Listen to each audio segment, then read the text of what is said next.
যতই আমরা সেফ বলি, আমরা প্রেগনেন্সিতে একটা আমাদের নর্মাল একটা রুলস হলো পেশেন্টকে যত কম মেডিসিন আমি এক্সপোজড করতে পারি, কিন্তু আমার যদি ম্যাক্সিমাম মেডিকেশনস তার জন্য লাগে আমি সেইটা দিব without thinking about the baby. যদি এরকম হয় যে কোনো গর্ভাবস্থায় কোনো নারী, তিনি হয়তো আগে থেকেই অ্যাজমার রোগী ছিলেন, পরবর্তীতে গর্ভধারণ করেছেন, সেক্ষেত্রে কি তিনি এই একই ওষুধ কন্টিনিউ করে যাবেন? হ্যাঁ, এটা খুব ইম্পর্ট্যান্ট। আমাদের কাছে রোগীরা প্রায়ই এটা জিজ্ঞেস করেন। সমস্ত অ্যাজমা মেডিকেশনস যা কিছু আছে ইনক্লুডিং স্টেরয়েড সহ সব মেডিসিনসগুলা প্রেগনেন্সিতে 100% সেফ। 100% সেফ। শুধু আমাদের খেয়াল রাখতে হবে পেশেন্টকে যত কম মেডিসিন দিলে কাভার হয় সেইটাই দেওয়া উচিত।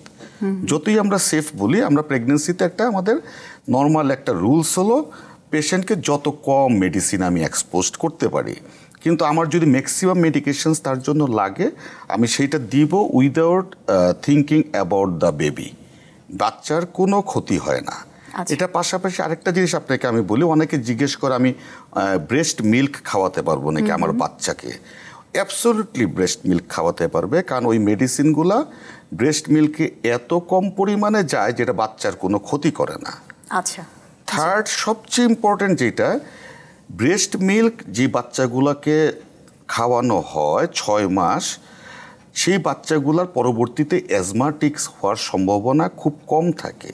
রাদার যারা ব্রেস্ট মিল্ক না খেয়ে কৌটার দুধ অন্য কিছু খায়, গরুর দুধ খায়, কৌটার দুধ খায়, সেই বাচ্চাগুলাই আলটিমেটলি পরবর্তীতে আপনার অ্যাজমার রোগী হিসাবে তারা সাফার করে। আচ্ছা, গর্ভাবস্থার এবং পরবর্তীতে বুকের দুধ খাওয়ানোর প্রসঙ্গ যেহেতু আসলেই, যদি এরকম না হয় যে কোনো রোগী অ্যাজমা আছেন, ওষুধের প্রসঙ্গ যেটা আপনি বললেন সেটা হয়তো বাচ্চা শরীরে যায় না, কিন্তু অনেকে এটা ভাবতে পারেন যে মার অ্যাজমা থাকলে বুকের দুধ খাওয়ালে বাচ্চারও অ্যাজমা হতে পারে।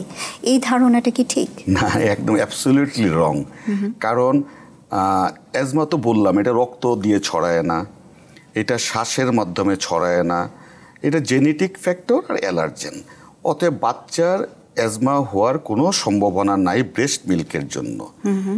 এখানে একটা ইম্পর্টেন্ট কথা একটু বলি side by side. Pregnant lady যাদের অ্যাজমা আছে তারা ডেফিনেটলি অ্যাজমার ভালো কন্ট্রোলে রাখা উচিত প্রেগনেন্সিতে। না হলে যেটা হয়, এই যে বাচ্চার যে অক্সিজেন ডেফিসিয়েন্সি হয়, অক্সিজেনের ঘাটতি হয় শরীরে, বাচ্চাটা হয় কি লো বার্থ ওয়েট হয়, প্রিমেচিউর লেবার হয়, অনেক বাচ্চা জরায়ের ভিতরে মারা যায়। এই বাচ্চাগুলো যারা প্রিমেচিউর লো বার্থ ওয়েট, এই বাচ্চাগুলো আলটিমেটলি দেখা যায় পরবর্তীতে অ্যাজমা ডেভেলপ করে। সো মায়ের প্রধান দায়িত্ব হলো তার নিজের যদি অ্যাজমা থাকে তার নিজের অ্যাজমাটাকে খুব ভালো টাইটলি কন্ট্রোল রাখা, তাহলে বাচ্চার অ্যাজমা হওয়ার প্রবণতা খুব কমে যাবে এবং জটিলতাও সেক্ষেত্রে অনেক কম হবে। আচ্ছা, আমাদের হাতে বেশি সময় নেই, আমাদের দর্শকের উদ্দেশ্যে যদি আপনার কোনো পরামর্শ থাকে তাহলে দেবার জন্য অনুরোধ করছি। আচ্ছা, এখানে দর্শকদের জন্য আমার কয়েকটা কথা থাকবে। সেটা হলো যে অ্যাজমার মেডিসিনস একটু লম্বা সময় চালাতে হবে। আমরা যে জিনিসটা একটু মনে রাখি, যত ভালো মেডিসিনস আমরা বাইরে যে বিভিন্ন দেশ থেকে নিয়ে আসি, সব মেডিসিন আমাদের দেশে অ্যাভেলেবল, এভরি মেডিসিনস।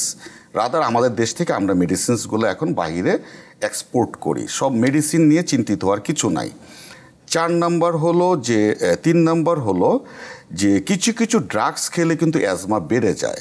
যেমন আমরা যদি পেইন কিলার খাই, অথবা আমরা যদি কিছু হাইপার টেনশনের মেডিসিন আছে যেটাকে বিটা ব্লকার বলি, একটা এসি ইনহিবিটার বলি, এই ড্রাগসগুলো কিন্তু অ্যাজমাকে বাড়ায়। অতএব আপনার যদি বাত ব্যথা প্রেশারের সমস্যা থাকে, আপনি আপনার ডক্টরকে বলবেন যে আমার কিন্তু এই ডিজিজগুলো আছে।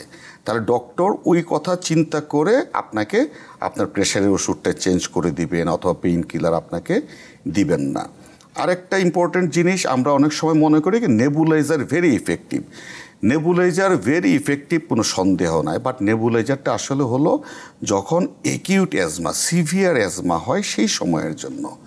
নেবুলাইজারটা কিন্তু কখনোই আমাদের ইনহেলারের বিকল্প নয়। কারণ নেবুলাইজার আমরা যে মেডিসিনটা দিই সেই মেডিসিনটা কিন্তু ইনহেলারের মধ্যে আছে, কিন্তু নেবুলাইজেশনের মধ্যে নাই। অতএব আপনি যত নেবুলাইজার নেন 4 ঘন্টা পরে অ্যাকশন শেষ হয়ে যাবে, আবার আপনার অ্যাজমা হবে। সেই জন্য যখন নেবুলাইজারটাকে রেগুলার বেসিসে অভ্যাস না করে আপনাকে ইনহেলার এবং অন্যান্য মেডিসিনের উপরে ভরসা করতে হবে। আর যখন আপনি খারাপ হবেন অবশ্যই বাসায় নেবুলাইজেশনটা নিয়ে নিতে পারেন, এতে কোনো সমস্যা নেই।